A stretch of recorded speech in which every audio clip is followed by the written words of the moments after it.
Welcome back to the next video in this channel exercise 1.4 जो कि हम आज स्टार्ट करने वाले हैं। Before starting the video first of all please subscribe my channel. If you like the videos please share with your friends and do like and also give the comments on my videos. और जी exercise 1.4 जिसका first question है classify the following number as the rational number और irrational number. इसमें ये बताना है कि ये नंबर्स रैशनल नंबर हैं या इरेशनल नंबर है। थोड़ा सा रिकॉल कीजिए, हमने लास्ट एक्सरसाइज में उसका लास्ट क्वेश्चन किया था, जैसे कि उसमें भी यही सेम था कि रैशनल और इरेशनल बताइए, बट वहाँ पे सिंगल डिजिट नंबर था। फॉर एग्जांपल अगर कोई √2 है, ठीक है, या √3 है, या पाई है, या 0.101 है, 001 है, 0001 है, ठीक है, या कोई नंबर है सिंपल एक नंबर है 4/7 है, या -2 है, कोई भी नंबर है, कोई इंटीजर है, कोई रैशनल नंबर है, या कुछ भी है, तो वो एक सिंगल फॉर्म में है, एक सिंगल नंबर है। उसको फाइंड आउट करना अभी तक हमने ये सीखा था, ये था, उसमें बताना था कि रैशनल नंबर और इरेशनल नंबर। पर अभी हमारे पास कैसे, अभी हमारे पास एक इक्वेशन में आ रहा है जैसे कि 2 - √5। तो इसको अब कैसे सॉल्व करेंगे? सॉल्व करने से पहले एक मंत्र होता है जो मैं आपको थोड़ा सा समझा देती हूँ, उसके साथ आपके लिए ये क्वेश्चंस को करना बहुत आसान हो जाएगा। फर्स्ट ऑफ ऑल वो मंत्र क्या है? वो ये है कि जब आप किसी भी रैशनल नंबर के साथ प्लस माइनस मल्टीप्लाई डिवाइड करते हो तो आपको जो आंसर मिलेगा वो रैशनल ही होगा, ठीक है। जब आप रैशनल नंबर को इरेशनल नंबर के साथ प्लस माइनस मल्टीप्लाई या डिवाइड करते हो तो आपको जो आंसर होगा वो इरेशनल ही मिलेगा। आई बात समझ में? उसके बाद अगर आप किसी इरेशनल नंबर को इरेशनल नंबर के साथ प्लस माइनस मल्टीप्लाई या डिवाइड करते हो तो आपको नंबर इरेशनल भी मिल सकता है और आपको रैशनल भी मिल सकता है, ठीक है।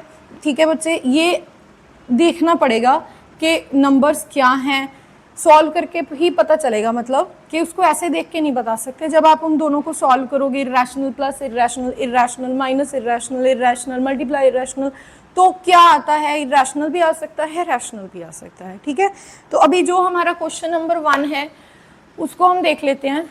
सबसे पहले देखिए ये क्या है, ये है रैशनल नंबर, और ये क्या है? √5 क्या होता है? ये होता है इरेशनल नंबर। तो अभी इस पे कौन सा मंत्र अप्लाई होगा? मंत्र नंबर 2 के अगर रैशनल को इरेशनल के साथ प्लस माइनस मल्टीप्लाई डिवाइड कुछ भी करते हो तो जो आंसर आता है वो आपका इरेशनल होता है। तो अभी जो भी इसका आंसर आएगा वो इरेशनल ही होगा, तो मतलब ये हो गया हमारे पास इरेशनल, ठीक है जी। उसके बाद इसको सॉल्व करने के लिए 3 + √23 माइनस ये अंडर-रूट है, इस पे √23, ये √23 कैंसिल हो गया, बचा हमारे पास 3। तो ये क्या हो गया? ये हमें ऐसे ही पता चल गया, इन मंत्रों के चक्कर में पढ़ने की ज़रूरत ही नहीं पड़ी, ये सीधा ही पता चल गया कि ये हमारा रैशनल नंबर है, ठीक है जी। क्या डाल रही हूँ मैं? रैशनल नंबर है। और उसके बाद नेक्स्ट थर्ड क्वेश्चन, √7 के साथ कैंसिल हो गया, उसके बाद हमारा बचा 2/7, इसको भी सिंपली हमने फाइंड आउट कर लिया, तो ये क्या बना? हमारा रैशनल नंबर, ठीक है बच्चों। इसके नेक्स्ट पार्ट्स हैं 1/√2। तो 1/√2 मतलब ये 1 जो है क्या है? रैशनल नंबर, और ये क्या है? Irrational number.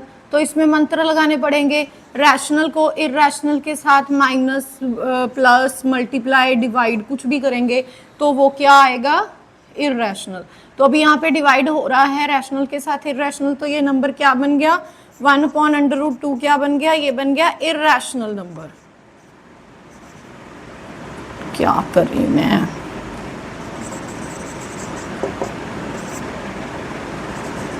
ठीक है जी। उसके बाद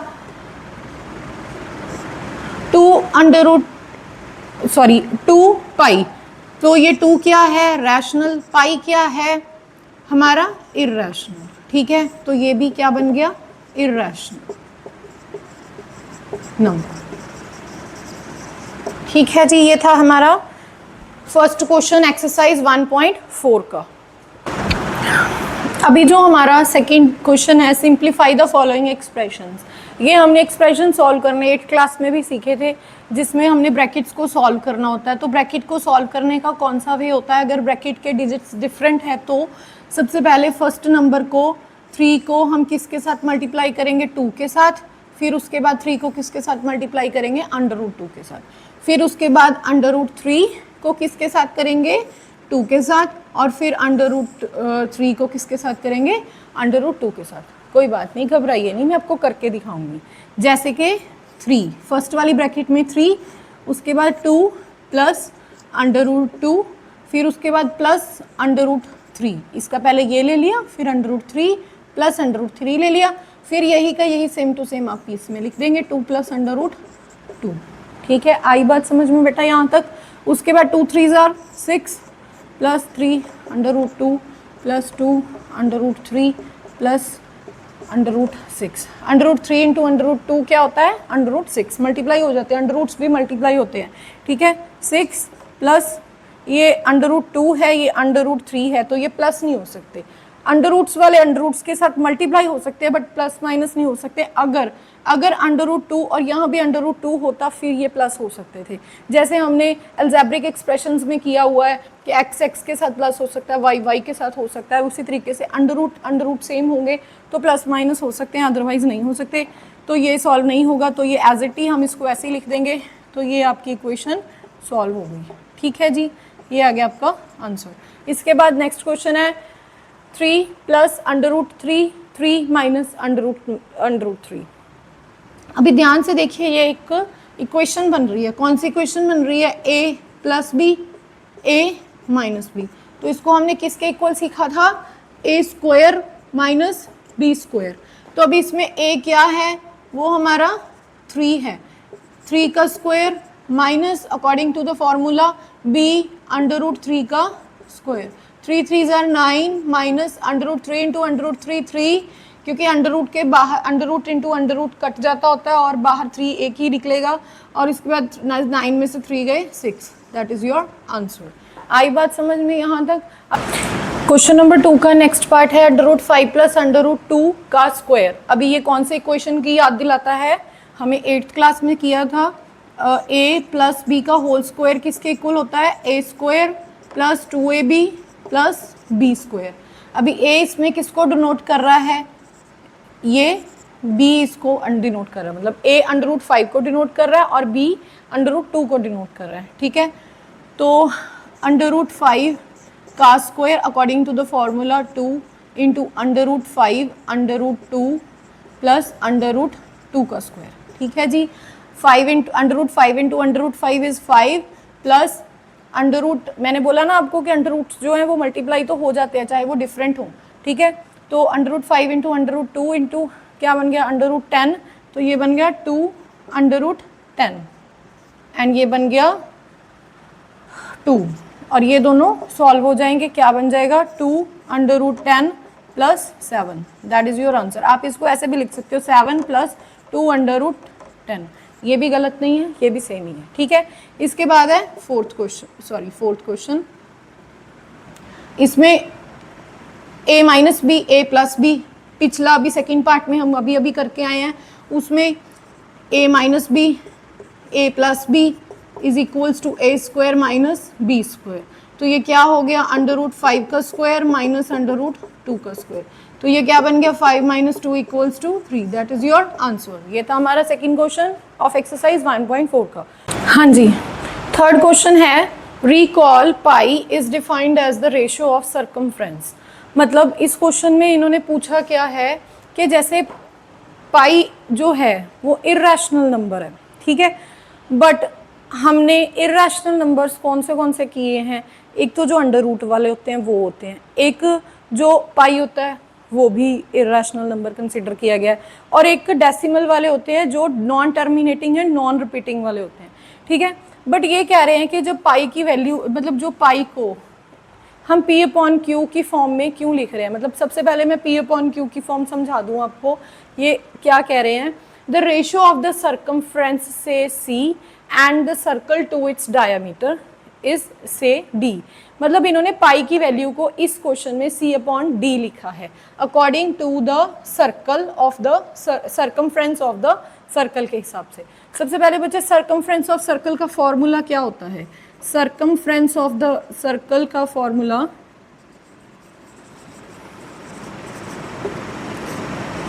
इक्वल्स टू 2 पाई r होता है, राइट। इन्होंने सर्कमफ्रेंस ऑफ द सर्कल को लिख लिया c, ठीक है। उसके बाद इधर लिख लिया पाई, और 2r किसके बराबर होता है सर्कल में, जो 2r होता है, मतलब रेडियस का दुगना क्या होता है, डायमीटर। जब हम डायमीटर निकालते हैं तो रेडियस इंटू 2 करते हैं, राइट।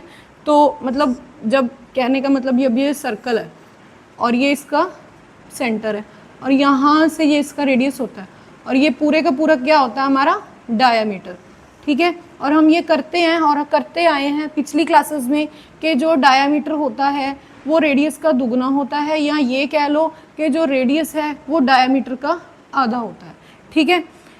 तो अगर रेडियस 2r है और हम उसको d भी लिख सकते हैं, ठीक है।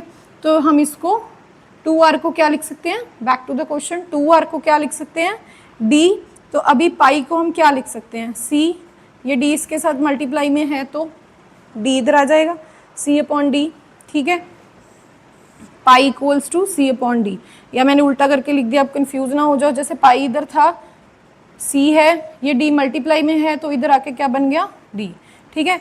तो यही इनकी कॉन्ट्राडिक्शन है कि आप तो कह रहे हो कि जो पाई है वो इर्रेशनल नंबर है, पर आप साथ में ये कह रहे हो कि वो c अपॉन d की फॉर्म में है, मतलब वो p अपॉन q की फॉर्म में है। p अपॉन q की फॉर्म वाले तो हमने किए थे, वो तो रैशनल नंबर होते हैं, वो इर्रेशनल नंबर कैसे हो सकते हैं। तो इस कॉन्ट्राडिक्शन को क्लियर करो। तो इस कॉन्ट्राडिक्शन को क्लियर करने के लिए बच्चे कुछ नहीं है, इसमें एक चीज़ है p या q, इनमें से कोई एक इर्रेशनल नंबर है। सिंपल है कि हम पाई को वैसे और क्या लिखते हैं, इसको 22/7 भी तो लिखते हैं ना, ठीक है। बट वो 22/7 जो होती है वो हमारी अप्रॉक्स वैल्यू होती है, ठीक है, जिसको सॉल्व करने के बाद ये non terminating and non repeating ही आता है, जिसकी वजह से ये कंसीडर हो जाता है कि ये इर्रेशनल नंबर है। इसका मतलब ये हमें यहाँ पे इन्होंने नहीं बताया पाई में c क्या है और d क्या है, और c और d में डेफिनेटली एक वैल्यू इर्रेशनल है। और हमने ये कर रखा है कि जो रैशनल नंबर, जो हमने स्टार्टिंग में मंत्र किए थे, रैशनल नंबर और इर्रेशनल नंबर को मल्टीप्लाई माइनस डिवाइड प्लस कुछ भी करें, कुछ भी, तो उससे जो आंसर आएगा वो हमेशा हमारा इर्रेशनल ही होगा। तो अभी हम एक इर्रेशनल और एक रैशनल को डिवाइड कर रहे हैं तो डेफिनेटली हमें इर्रेशनल नंबर मिलेगा। हैंस प्रूव्ड कि जो पाई है वो हमारा इर्रेशनल ही रहेगा। तो ये था हमारा थर्ड क्वेश्चन। यहाँ तक सबको समझ में आ गया।